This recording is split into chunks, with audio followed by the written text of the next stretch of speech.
জীবনে এগাতে গেলে পড়াশোনা ছাড়া আর অন্য কিছু নেই আমাদের ক্ষেত্রে, তো জীবনে পড়াশোনাই করতে হবে। চোখের সামনে দেখেছে গঙ্গা ভাঙন, নিমেষে গঙ্গায় তলিয়ে গিয়েছে একের পর এক বাড়ি। নিজের বাড়িটাও যে কোনো দিন বিধ্বস্ত হতে পারে গঙ্গা ভাঙনে। তবে কোনো কিছুতেই থেমে থাকেনি সুমা খাতুন। এবারের নিট পরীক্ষায় 16,689 র্যাঙ্ক করে চমকে দিয়েছে মুর্শিদাবাদের শামসেরগঞ্জের উত্তর চাচণ্ড গ্রামের সুমা খাতুন। রেজাল্ট দেখলাম, পাশেই মা ছিল, মাকে বললাম, তারপরে মা খুব খুশি হলো, আব্বুকে জানালাম, আব্বুও খুব খুশি হলো, তারপরে নামাজ পড়লাম, সবাইকে জানালাম। বাবা ফুটপাতে ব্যবসা করেন, মা বিড়ি শ্রমিকের কাজ করেন। ছোট থেকেই মেধাবী সুমার স্বপ্ন ছিল ডাক্তার হওয়ার। প্রথম দুবার নিটে ব্যর্থ হয়েও হাল ছাড়েনি।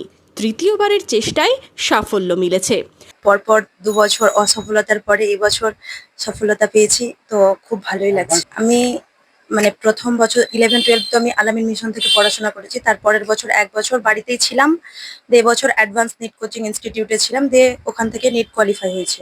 জীবনে সাফল্য পেতে পড়াশোনাই একমাত্র পথ, এই বার্তায় দিচ্ছেন নিট উত্তীর্ণ সুমা।